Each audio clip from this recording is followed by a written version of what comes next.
Assalamualaikum warahmatullahi wabarakatuh. Salam dan bahagia.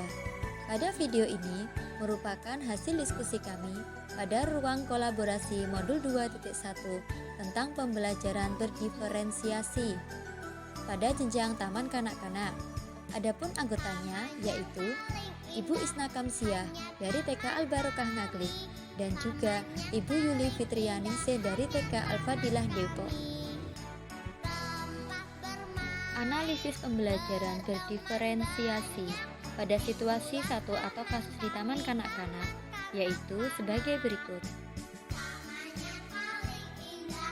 Bu Ceria adalah guru TKA. Walaupun dalam masa pandemi, ia tetap ingin memastikan murid-muridnya terfasilitasi dengan baik. 6 aspek perkembangannya. Salah satunya adalah aspek perkembangan kognitif. Hari ini Bu Ceria ingin murid-muridnya memperdalam pemahaman mereka tentang konsep korespondensi satu-satu. Kemarin, sebenarnya ia telah memperkenalkan materi ini juga. Namun, saat ia melakukan tanya jawab singkat, ia masih melihat 4 orang murid sepertinya belum memiliki pemahaman yang baik tentang hal ini. Oleh karena itu, hari ini Bu Ceria telah mengatur pembelajarannya sebagai berikut. 1. Ia akan mengadakan pertemuan daring melalui Zoom dengan semua murid-muridnya selama 30 menit di pagi hari.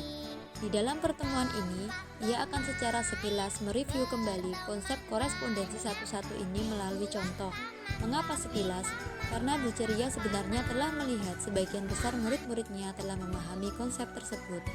Yang kedua, di akhir pertemuan daring, Bu Ceria menjelaskan apa yang harus dikerjakan oleh murid-muridnya di rumah secara asinkron. Karena ia ingin murid-murid dapat menerapkan konsep yang telah dipelajari sebelumnya. Maka, instruksi yang ia berikan tersebut adalah meminta murid-muridnya untuk mencari benda sebanyak yang ia instruksikan dan kemudian menggambarnya. Misalnya, 5 sendok di rumah, atau 7 lembar daun kering di luar rumah, 8 batu kerikil di sekitar rumah, 10 buah tutup botol di dapur, dan sebagainya. 3. Untuk memudahkan murid-muridnya, Bu Ceria menyajikan instruksinya dengan 2 moda. 1. Secara tertulis yang kemudian ia kirim melalui pesan WA kepada orang tua murid. Yang kedua dengan audio yang ia kirim juga melalui pesan suara di WA. 4. Saat murid bekerja, Bu Ceria meminta murid dengan bantuan orang tua untuk memfoto pekerjaan mereka dan mengirimkan kepadanya melalui WA untuk kemudian ia nilai. Yang kelima, karena tugas yang diberikan Bu Ceria bersifat asinkron, maka Bu Ceria memberikan kesempatan bagi murid untuk bekerja di waktu mereka sendiri. Sehingga jika ada orang tua yang karena suatu hal belum dapat membantu, mereka dapat membantu anak-anaknya di waktu yang lebih sesuai dengan mereka. Namun demikian, Bu Ceria tetap memberikan batas waktu pengerjaan untuk murid. 6. Untuk membantu 4 muridnya yang masih membutuhkan bantuan lebih, Bu Ceria telah mengatur dan membuat janji kepada orang tua dari keempat murid tersebut untuk bertemu secara daring dan memberikan penjelasan ulang.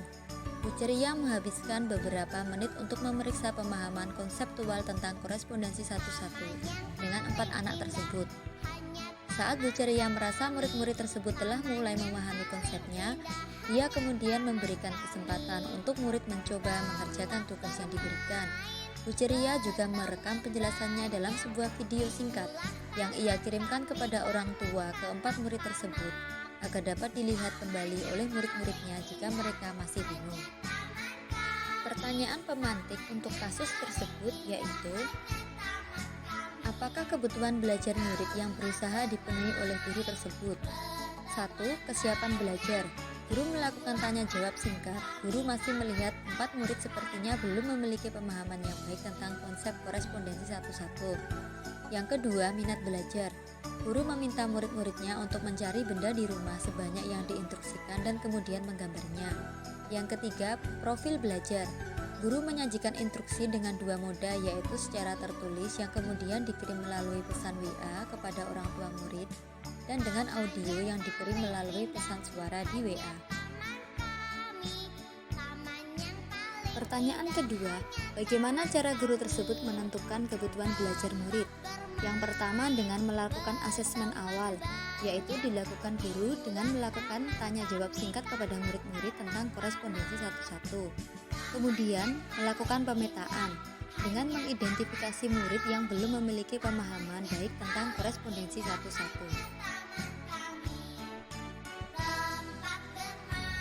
Kemudian guru membuat kegiatan berjenjang, yaitu dengan memberikan kegiatan menerapkan konsep korespondensi satu-satu dengan benda yang ada di rumah dan jumlah bilangan sesuai instruksi guru.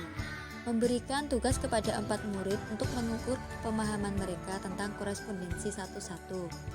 Yang selanjutnya, merancang pertanyaan pemandu atau tantangan.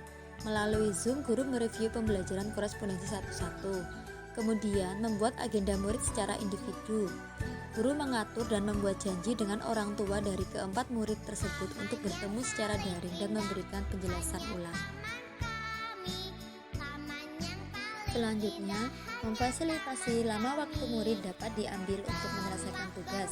Karena pembelajaran secara asinkron, guru memberikan kesempatan bagi murid untuk mengerjakan tugas di waktu mereka sendiri, tetapi tetap ada batas waktu dalam pengerjaan.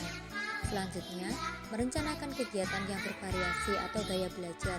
Guru memberikan instruksi belajar dengan 2 moda, yaitu secara tertulis yang kemudian dikirim melalui pesan WA kepada orang tua murid dan secara audio yang dikirim juga melalui pesan suara melalui WA. Pertanyaan ketiga, strategi pembelajaran berdiferensiasi apa yang digunakan? 1. Diferensiasi konten atau variasi bahan belajar. Yang dilakukan yaitu tanya jawab tentang pemahaman korespondensi satu-satu, menggunakan benda konkret yang ada di rumah, Zoom dengan semua murid, mereview kegiatan, melakukan kegiatan tambahan dengan keempat murid yang belum memiliki pemahaman konsep korespondensi satu-satu, dan juga jenis penugasan 2 moda yaitu tulisan dan audio. Strategi yang kedua yaitu diferensiasi proses. Bagaimana murid akan memahami atau memaknai apa yang telah dipelajari atau variasi proses kegiatan, yaitu dengan 1 kegiatan berjenjang sesuai dengan pemahaman murid. Kemudian memberikan tugas kepada 4 murid untuk mengukur pemahaman mereka tentang korespondensi satu-satu. Membuat agenda individual untuk keempat murid. Membuat variasi lama waktu untuk murid. Mengembangkan gaya belajar 2 moda. Video pembelajaran tentang konsep korespondensi satu-satu. Strategi yang ketiga yaitu diferensiasi produk, yaitu variasi hasil unjuk kerja murid dengan foto kegiatan berupa gambar atau hasil karya anak yang dikirim ke WhatsApp. Pertanyaan pemantik yang keempat yaitu bagaimana guru melakukan penilaian? Yang pertama dengan asesmen awal, yaitu pemahaman awal siswa melalui tanya jawab. Yang kedua dengan asesmen formatif, dilakukan saat proses anak belajar melalui kegiatan Zoom. Tanya jawab pemahaman konsep belajar korespondensi satu-satu dan juga foto hasil karya yang dikirim ke WhatsApp. Kesimpulan, kegiatan pembelajaran yang dilakukan oleh Ibu Ceria diawali dengan melakukan asesmen awal dalam rangka untuk memenuhi kebutuhan belajar murid. Kemudian memetakan murid. Sudah melakukan strategi diferensiasi yaitu diferensiasi konten, proses, dan produk, serta sudah melakukan penilaian atau asesmen. Oleh karena itu dapat disimpulkan bahwa guru tersebut sudah melakukan pembelajaran berdiferensiasi. Demikian hasil diskusi dari kami. Terima kasih. Salam guru bergerak menjadi agen perubahan.